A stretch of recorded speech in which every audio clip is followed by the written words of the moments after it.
Bertemu kembali bersama PENAS, Asosiasi Pengusaha Pelaksana Kontraktor dan Konstruksi Nasional, dalam pemberdayaan anggota ya, di webinar kita di 7 Juni 2021 ini ya, di masa pandemi. Kita tetap semangat ya, biarlah COVID ini segera cepat berlalu. Webinar kali ini kita mengangkat tema manajemen pengusahaan jasa konstruksi ya. Manajemen pengusahaan jasa konstruksi. Ya, bisa langsung dibagi admin, langsung ke materinya. Bagi Bapak Ibu yang masih beraktivitas, kami silakan sambil mengikuti aktivitas webinar ini. Jangan lupa isi absen ya, isi absensi yang sudah di share di link. Kemudian bila mau bertanya bisa melakukan raise your hand atau di chatting room ya Bapak Ibu. Silakan melakukan di chatting room. Kemudian kalau ada mau bertanya juga bisa dilakukan melalui WA ya di 0811 777 8757. 0811 777 8757. Dewan Pengurus Nasional DPN Asosiasi Pengusaha Pelaksana Kontraktor dan Konstruksi Nasional dengan tema webinar manajemen pengusahaan jasa konstruksi kita mulai hari ini, Senin 7 Juni 2021. Next slide. Apakah bisnis jasa konstruksi masih menarik? Nah, ini ada beberapa pertanyaan yang di benak kontraktor ya, dengan adanya peraturan-peraturan di dunia konstruksi ini. Kemudian pertanyaan-pertanyaan itu juga menjadi sebuah kelemahan dan kekuatan masing-masing perusahaan. Kita coba lihat dari beberapa pertanyaan-pertanyaan yang sering muncul di benak para pengusaha atau para owner dari bidang konstruksi ini. Contoh, apakah mereka punya rencana dan target usaha yang jelas? Ya. Mengapa PJT dan para pengusaha mudah stres? Ya. Ini juga beberapa pemikiran-pemikiran. Siapkah mereka menghadapi persaingan global? Ya. Kemudian bagaimana upaya pemerintah memberdayakan pengusaha jasa konstruksi kualifikasi kecil? Coba kalau kita lihat dari apakah bisnis jasa konstruksi ini masih menarik? Ini yang menjadi poin penting ya, beberapa pertanyaan ini. Kemudian rencana-rencana dan target usaha yang jelas. Jadi setiap perusahaan itu harus memiliki beberapa pertanyaan dalam pikiran mereka, sehingga mereka dapat menentukan sasaran dan tujuan daripada perusahaan tersebut. Next slide. Apa sih yang dimaksud dengan manajemen? Ya, manajemen itu sangat penting Bapak Ibu. Manajemen itu bagaimana tata kelola atau swot kelola daripada organisasi maupun institusi maupun perusahaan. Ya. Kalau kita lihat fungsi manajemen, ya, kita biar gampang menghafal tuh namanya POA. POA. Ya. P-nya itu planning, O-nya itu organizing, A-nya itu activating, C controlling. Planning itu perencanaan, bagaimana perencanaan daripada perusahaan itu. Organizing, pengorganisasian, manajemen, ya, manajemen orang. Ya. Activating, bagaimana pelaksanaannya, dan kemudian controlling, bagaimana pengawasannya.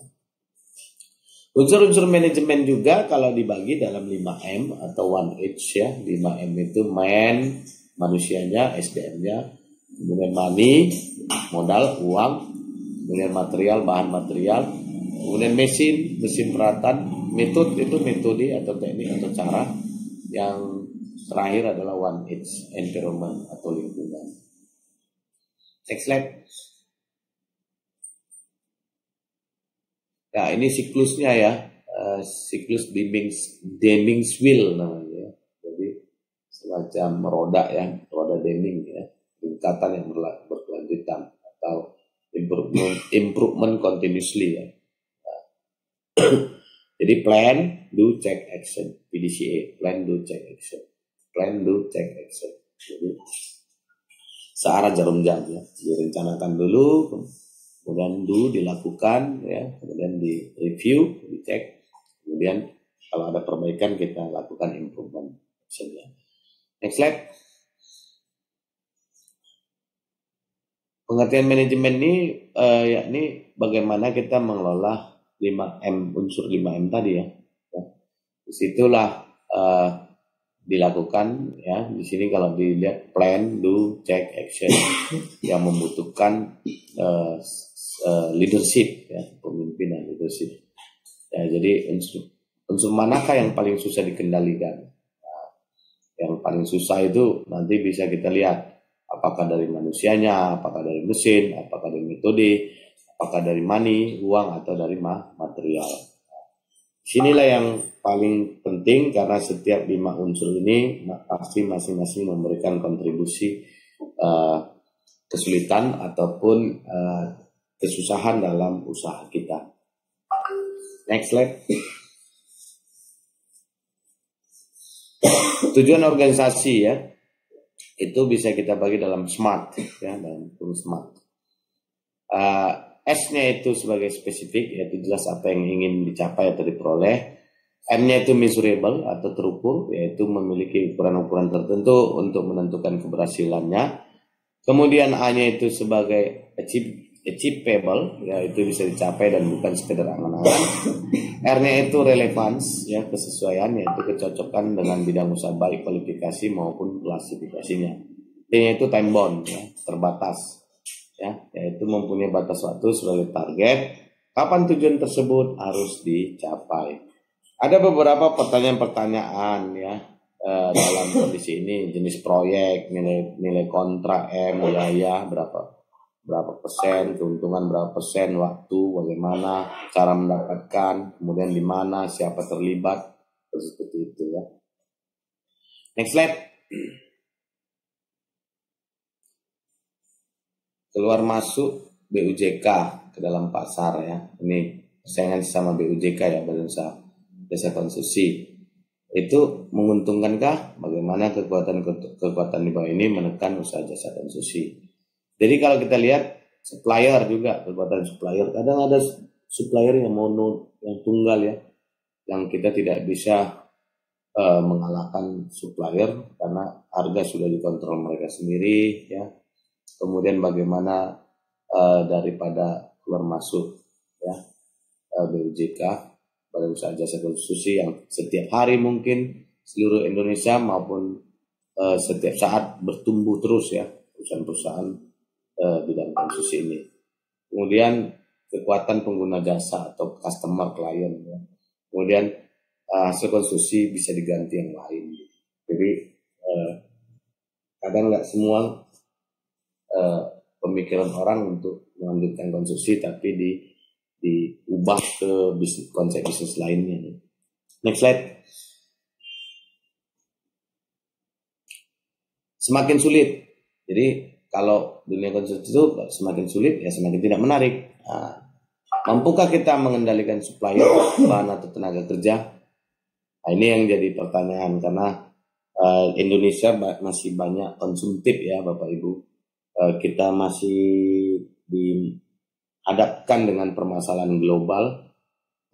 Kita lebih gampang melakukan import ya, melakukan import jadi instan semua. Karena di Indonesia juga dengan ribetnya atau susahnya atau sulitnya mendapatkan perizinan usaha, apalagi supplier ya, dari raw material menjadi bahan atau material bahan ya, itu sangat susah di Indonesia. Jadi kalaupun bahan importnya juga, walaupun sekarang ada TKDN ya, kemudian ada SNI, ada ini, tapi semakin ketat dan memang semakin ketat nih makin mempersulit ya di suppliernya sendiri. Otomatis karena suppliernya terbatas, harga juga bisa dikontrol oleh supplier. Kemudian mampukah kita mengendalikan owner pengguna jasa? Ini yang terutama Bapak Ibu, owner atau pengguna jasa ini. Yang paling ribet adalah masalah terkait pembayaran ya. Jadi kalau dulu misalnya di kontrak kita ada payment term. Nah, sekarang ini kadang owner buat jaminan penawaran lah, setelah itu jaminan pelaksanaan, tapi payment di atas kertas misalnya 2 minggu atau 14 hari atau 1 bulan, realitanya kadang 6 bulan bahkan berbulan-bulan ya, kadang bahkan bisa sampai ke meja pengadilan.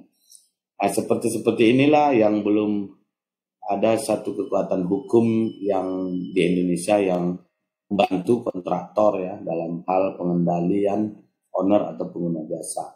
Ini juga yang harus dibantu sama pemerintah, bagaimana dunia konstruksi bisa menjamin pembayaran ya, apalagi terutama terkait proyek-proyek strategis ya. Jadi kita juga masih minim ya untuk menjamin bahwasanya kontraktor akan dibayar dengan hak dan kewajibannya berjalan dengan baik.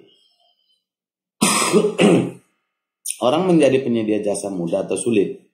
Nah, ini karena peraturannya makin tahun makin susah, jadi keterbatasan finansial, keterbatasan modal, dan segala macamnya. Kemudian berapa banyak pesaing dan berapa besar pasar tempat kita bermain. Ini juga akan menjadi pertanyaan penting ya dalam benak kontraktor. Ya, kalau fisik bangunan gagal atau reject, bisakah diganti dengan yang lain?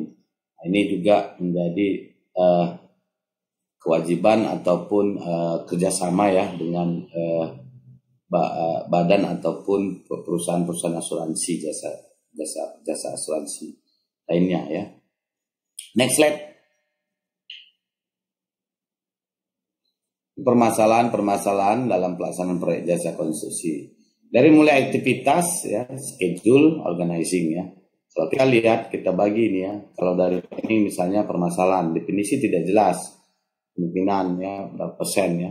Kemudian pengambilan keputusan yang buruk ya, informasi yang buruk, perubahan. Jadi banyak kita sudah melakukan survei, namun riset and development dari owner juga tidak compile ya, tidak secara keseluruhan, sehingga definisi atau informasi yang kita dapatkan itu satu proyek baru itu kadang tidak mumpuni ya.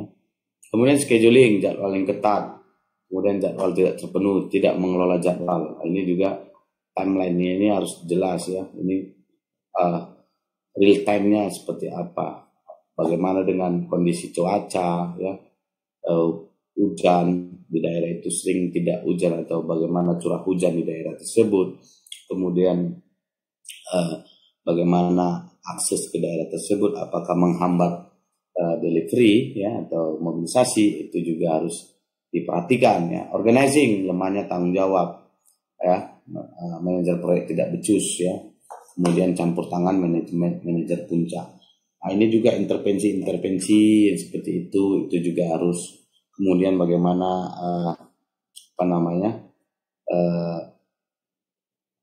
dengan tim kita ya, teamworknya, ini terutama di teamwork. Kemudian staffing ya, personel tidak tepat. Nah, ini juga teamwork juga bermasalah ya, manajer proyek tidak kompeten ya, penggantian anggota proyek ya, proses staffingnya buruk ya, rekrutmennya gagal, rekrutmen salah, otomatis gagal teamwork yang akan direncanakan dibentuk. Kemudian directing ya, koordinasi buruk, komunikasi buruk, kepemimpinan buruk, komitmen lemah. Jadi ini juga komunikasi antar misalnya owner ataupun dengan konsultan ataupun dengan supplier, ini semuanya wajib memiliki komunikasi yang baik ya satu sama lain. Kemudian controlling ya, tindak lanjutnya buruk, monitoring buruk, tidak ada sistem pengendalian dan masalah tidak diketahui. Itulah kemungkinannya Bapak Ibu ya, daripada permasalahan yang ada di dalam pelaksanaan proyek jasa konstruksi. Next slide. Ya, korelasi tugas wewenang dan tanggung jawab ya. Ini lini atas dan lini bawah kita bagi. Semakin ke atas tanggung jawab, kekuasaan semakin besar. Harus imbang. Tanggung jawab harus sesuai dengan kekuasaan yang dimiliki ya. Gunakan. Tumpang tindih dapat menyebabkan roda organisasi tidak berjalan dengan baik ya. Ini ada segitiga yang bisa kita lihat kekuasaan dengan tanggung jawab, dari atas turun ke bawah ya, dari atas turun ke bawah. Next slide. Ya, ini relasi tugas wewenang, dan kita akan lihat di sini bagaimana kerja keras, rapat, servis, ya, kerja keras, rapat, servis. Pekerjaan fisik atau konsep atau keterampilan kerja keras dominan di bawah, ya, kerja keras itu di bawah. Semakin di atas memutuskan rapat-rapat, melayani pihak luar, ya itu seperti itu. Kemudian sebagai pimpinan, pernahkah misalnya ya level terendah lah katakanlah office boy ya, pernah nggak office boy diajak dalam tahun? Ini kan office boy ini terkait efisiensi, tata letak daripada kitchen atau pantry ataupun tata letak lainnya ya, itu kadang perlu juga dilibatkan apa tidak dalam satu waktu ya, satu waktu. Next slide. Ya, kemudian perkembangan organisasi kontraktor dari yang sederhana, kompleks dari atas bawah, ya, dari atas ke bawah. Itu termasuk juga teknik ya, tekniknya itu berbagai macam ya, teknikal. Jadi ada dibagi dalam teknik dan non teknik ya, non teknis. Tekniknya itu terkait operasi, kemudian divisi, wilayah, logistik K3 ya. Kemudian tekniknya teknik marketing ya, perencanaan, peralatan dan terkait pengendalian mutu, litbang ataupun audit. Bagaimana dengan keuangan? Keuangan juga ini paling penting dan teknis, karena forecast-nya bagaimana, cash flow-nya bagaimana ya, pengaturan kewajiban dan pengambilan hak ya terkait invoice itu juga harus dipikirkan dengan baik. Pentingnya finance, EDP, pajak, kasir dan tagihan umum ya, SDM, hukum, koperasi dan segala macamnya. Kompleks ya, kompleks dari atas ke bawah. Next slide. Ya, perkembangan tugas kekuasaan dan tanggung jawab. Kalau kita lihat pemilik atau sekaligus penanggung jawab teknik itu masih organisasi kecil ya. Jadi kalau udah pemilik, penanggung jawab teknik, baru pekerja bawah, itu organisasi besar. Ya, pembagian kekuasaan dan wewenang inilah yang penting diketahui atau dilaksanakan masing-masing pihak. Next slide. Ya, kita lihat nih kerangka berpikir strategi manajemen. Bapak Ibu bisa lihat ini, nanti saya akan kasih waktu. Ya, kita silakan lihat, nanti saya akan kasih waktu untuk bertanya.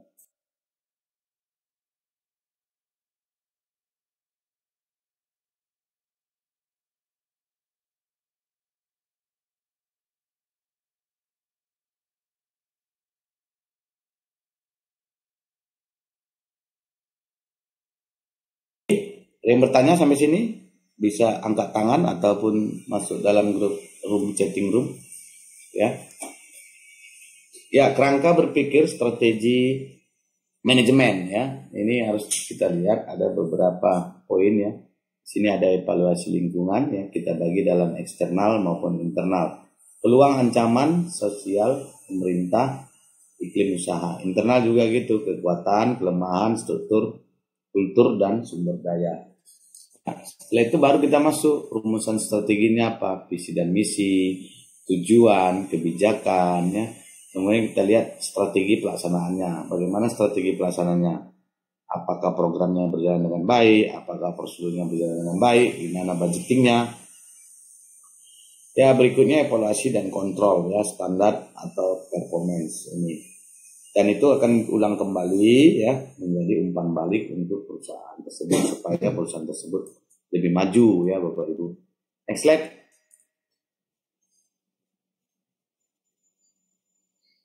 Kendala dalam tujuan usaha jangka panjang untuk usaha kecil atau bisnis awal ya, tidak cukup waktu ya.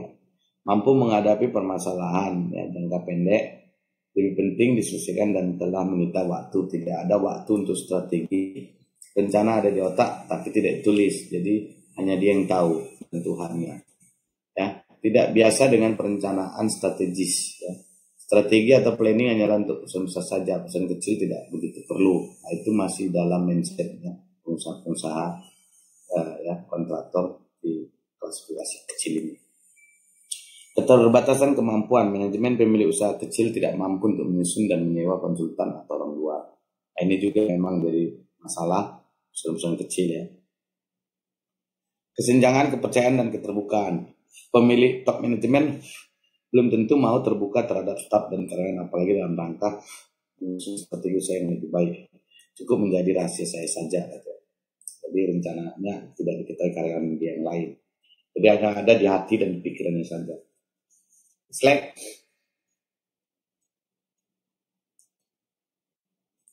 Batas kekayaan perusahaan dan kekayaan pribadi menjadi kabur. Ini paling sering kita ya, perusahaan ini.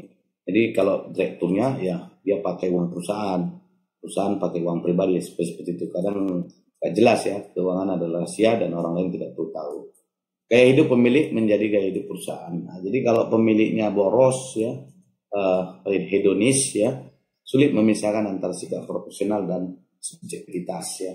Kemudian keterbatasan kemampuan ya. Untuk menjadi besar perlu sadar akan keterbatasan dan percaya kepada orang lain untuk bersama-sama membesarkan perusahaan. Kemudian jaminan dan keberhasilan. Uang muka proyek belum menjadi hak pengusaha, merupakan pinjam untuk menyelesaikan proyek dan digunakan untuk keperluan pribadi pengusaha. Ini paling sering ya, pengusaha-pengusaha menggunakan udah dapat DP, beli sana, beli sini, beli situ ya. Jadi ujungnya hancur ya. Next. Ya, ada pertanyaan sampai sini Bapak Ibu? Ya. Coba kembali ke atas. Ke atas ya. Ke atas slide-nya. Admin. Coba admin ke atas dulu slide-nya. Terakhir. Halo admin. Ya, ini. Jadi ini paling sering ini ya, Bapak Ibu ya. Jadi kalau proyek belum selesai, jadi belum tahu untung, jangan dipakai dulu uang proyek ya. Itu aja yang bisa kami ingatkan, Bapak Ibu. Jangan lupa tetap semangat senantiasa di masa pandemi ini. Kalau ada pertanyaan bisa menghubungi WA Group ya, ataupun di nomor sekretariat APNAS 0811 777 8757. Bapak Ibu, kalau tidak ada bertanya lagi, kita tutup webinar kita ya. Terima kasih ya Bapak Ibu untuk kehadirannya. Untuk kembali dalam konstruksi.